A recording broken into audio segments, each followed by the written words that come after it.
Time now for Trick or Treat, sponsored by Geico. It's Geico-ween. Get a Geico quote, and you could save so much, it's scary. All right, here's what we're going to do with our guys. We're going to play Trick or Treat. We have some topics, and they'll go head-to-head, and they'll tell us whether this is trick or treat. First up, Jamie, the Chiefs, who will have to play without Pat Mahomes. We're not exactly sure for how long, but they will have a winning record with Matt Moore as their quarterback. We've seen other teams, Saints and Panthers, not miss a beat. Yeah, I don't think so. I think they're going to have a losing record with Matt Moore. I mean, you start with this week's game, even though it's at home against Green Bay. It's a bad offensive line. They can't run the ball. The defense played really well last week against the Broncos, but for the most part, they've struggled certainly against the run. And now you got a hot Aaron Rodgers coming in.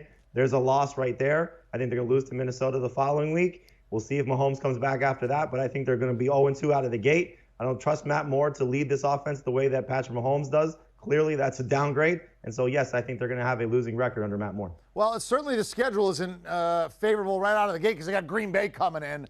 Who, Pete, you picked to win the Super Bowl. So, trick or treat, Kansas City, winning record without Mahomes. How many games does he get? That's the question. Does he get 4? Does he get 3? We don't know. If he gets 4 or 5, I think he has a winning record. If he gets 2, then no. I agree with Jamie. I think it's going to be Green Bay beats him this week in Arrowhead, and then I think he has problems with Minnesota. So if it's only 2, no. If it's 3, 4, 5, then maybe. But right now I'd say no. All right. I love when I can get Pete taking on the master on a fantasy question. So the next trick or treat, Jacoby Brissett, who had 4 touchdowns, career-high 320-plus yards last week. He is a must-start fantasy quarterback. Pete, trick or treat? Oh, that's definitely a treat. And I called it this week, and Jamie will attest to that. He sat right next to me. I said, Jacoby Brissett will have a big day against the Texans, and he had an even bigger day than I thought. I called it for 302. He had over 304. So, yes, he is a must-start fantasy quarterback right now. Yep, he nailed it. He absolutely did. And I think, you look at the way he's been playing all season long. It's just been one of those things that's been building towards something.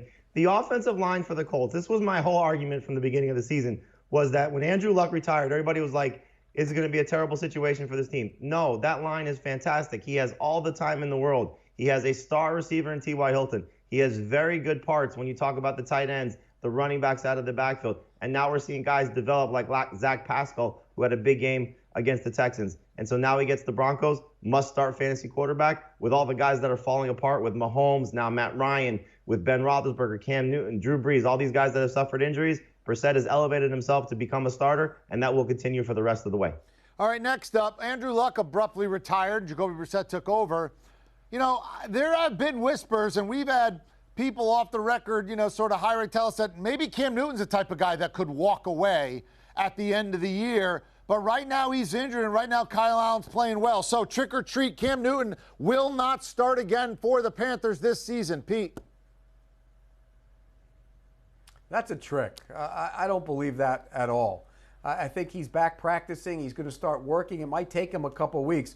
But if Cam Newton's healthy, he's the starting quarterback for the Carolina Panthers, and he should be the starting quarterback. This guy's been an MVP. Now, he has to be healthy. The Cam Newton we saw early in the season wasn't healthy. If he's healthy, he can make the throws, he can take the hits, he should be the starting quarterback, and he will be.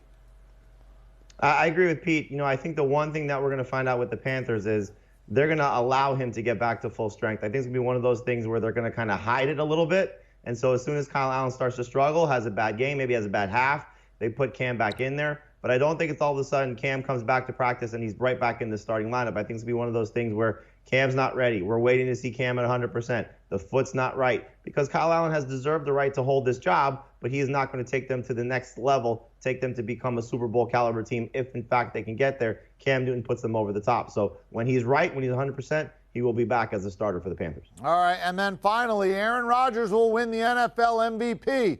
It's an interesting week to ask the question, coming off his 6-touchdown performance against Oakland where he ran one in and threw 5 to 5 different receivers. Pete Prisco, trick or treat?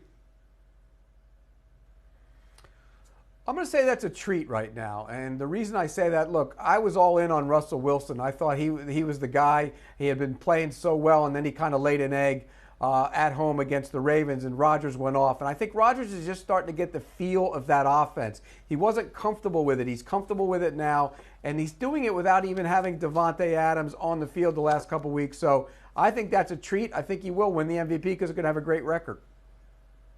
I couldn't agree more. You know, I go back to a conversation I had with Devontae Adams at the Pro Bowl, and I said, is Rodgers going to have a bounce-back MVP season? And he said, absolutely. And so you just look at the way that it's taken a little bit of time, but Pete hit it on the head. You're seeing the MVP candidates now sort of take a step back. Mahomes with the injury, Russell Wilson with a bad game at home and a tough loss against the Ravens. I don't think Lamar Jackson's quite there yet, and I don't think it's going to be Christian McCaffrey. So you're looking at the candidates right now with the record that the Packers have and the fact that now is the point where Rodgers can start to take off because the offense is starting to come together. And as Pete said, once Devontae Adams comes back, that's the missing piece to all those stats starting to fall into place. So fantasy-wise, NFL-wise, MVP-wise, if they win the NFC, which it looks like they have the strongest chance to do that, he will be the MVP of the NFL.